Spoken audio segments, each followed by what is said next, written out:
Okay, welcome back to day 5 of How to Sell Your Home for More. I'm Paul from Sheldon Realty. Again, we're down here at Palm Cove. The wind has picked up today, but it is still an absolutely stunning day. So, what are we going to talk about today? First of all, should I use a solicitor or a conveyancer to sell my home? Next, assessing market proposals and listing agreements. But firstly, we're going to talk about how do you get your property ready for sale to guarantee you getting the best possible price for your home. So let's get into it. Selling a home comes down to several factors: price, presentation, and promotion, and picking the right agent. But the presentation is everything. Now, the analogy on this, if you were selling your car, you wouldn't sell it with an ashtray full of cigarette butts and McDonald's wrappers on the back seat, and just after driving through muddy puddles. You would have the car detailed, you would make sure that it's running nicely, you would have the car cleaned and valeted, and that way you were going to get the best possible price for your car. It is exactly the same with your home. Maintenance issues on a property are the worst thing for, first of all, not getting you the top dollar, but when maintenance issues do come up on a building and pest inspection, then the buyer generally wants 10 times more off the price than what that item would have been to fix it up in the first place. So what I want you to do, I want you to go outside and I want you to turn around 3 times, click your heels together and walk back into your property as if you were there on a Saturday at an open home to buy the property. Look at it closely and look at what you think needs to be done to get it sold. So the first thing we're going to talk about, curbside presentation. You need the front garden and the back garden to look schmicko.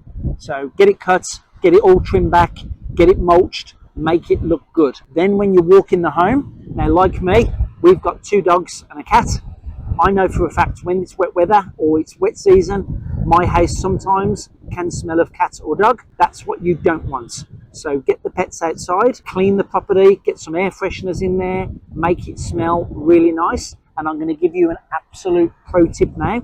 And if you think this doesn't work, you're absolutely wrong. People do not buy bricks and mortar, they buy an emotion. Go to Woolworths or Coles or wherever you shop, buy the little frozen baguettes, and before an open home's on at your place, put the oven on 200 for 20 minutes. Just before the agent arrives, put that frozen baguette in the oven, turn the oven off. There's no smell of pets. They can smell the baguette in the oven. They smell that fresh bread smell. They smell the coffee. That doesn't feel like a home. That feels like home. It feels like they could live in your home. That's what you want to do to get the emotional buyer. Next up, declutter. If you're moving home and you're selling, everything in that property at some stage has got to go into a box. Declutter and make it as much like a show home as possible, but most definitely take down your personal pictures, the pictures of you, the pictures of the kids, the grandkids. People don't want to imagine you in that home.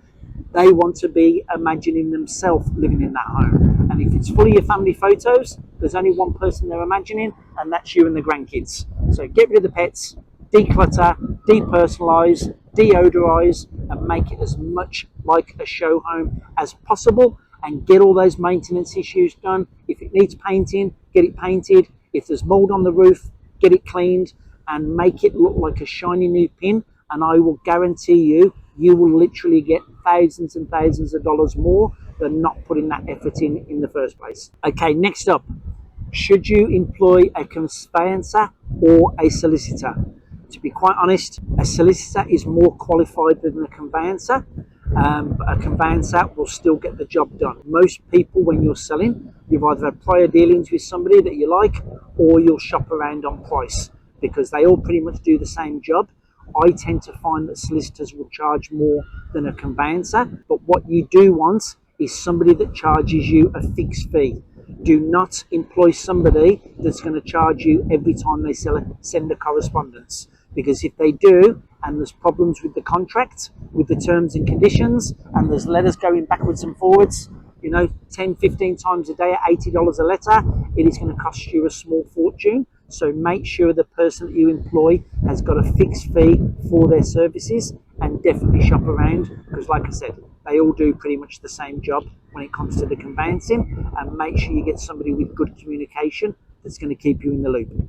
Next up, assessing market proposals and marketing proposals. Now, we've touched on the marketing quite deeply, and I've told you about making sure that you ask the agent for all the invoices through for the marketing that you've had, and it should be down to the penny, not a penny more, and definitely not $1,000 or $2,000 more, because that means you're being ripped off.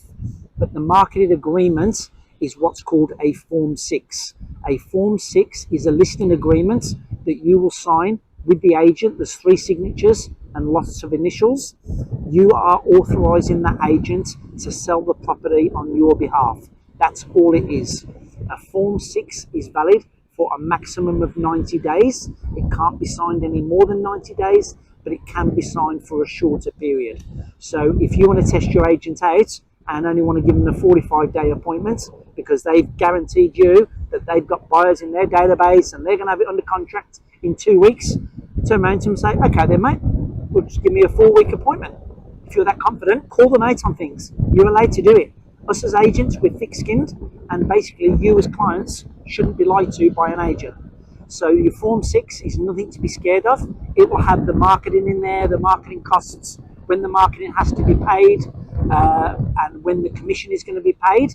There is a box on a Form 6 that says if you tick the first box under commission, it means if the deal falls over once the contract is unconditional, and it can happen, it's very rare, it means that the agent can deduct their commission from that sale even though the property has fell through and you haven't got a sale for your property. We don't do that at Sheldon Realty. We tick the other box, which means the agent only gets paid us when the property settles and on the day of settlement. If they're ticking the other box, it means they're paying themselves out of the deposit for the property and they haven't actually got a sale for the property because the deal fell through, because they probably went and put an under contract sign on it and didn't find you a backup buyer. So definitely cleanliness, maintenance, smells, declutter, depersonalize, conveyancer, solicitor, just go with price, make sure it's a fixed fee. And as we've just said, the Form 6, nothing to be scared about. You have to sign one, and it is actually illegal for an agent to tell anybody about your property or show anybody through the property unless they have a legally signed Form 6 in place. That Form 6 has to be executed, which means you have to receive a copy of that Form 6 before it is a valid agreement. So when we get back to the office, we countersign them, and then we email a copy through to you, the seller, so you've got a copy for your records and you can go and refer back to it at any time. But if they don't send you a Form 6, either in the mail or by email, then that Form 6 is invalid and you don't actually have to pay that agent a commission at settlement. So keep that one up your sleeve as well. Okay, I will see you tomorrow for day 6. We're nearly coming towards the end, but we've got a lot more to talk about to make sure that you guys get the very best price for your home. As I've said previously, any questions or you want a bit of detail on it, or you've currently got your property listed with somebody and you don't think it's going the way you wanted it to and you've got questions, please feel free, call me, text me, email me. I'm here to help. That's what we do at Sheldon Realty, and I'll see you guys tomorrow. Bye for now.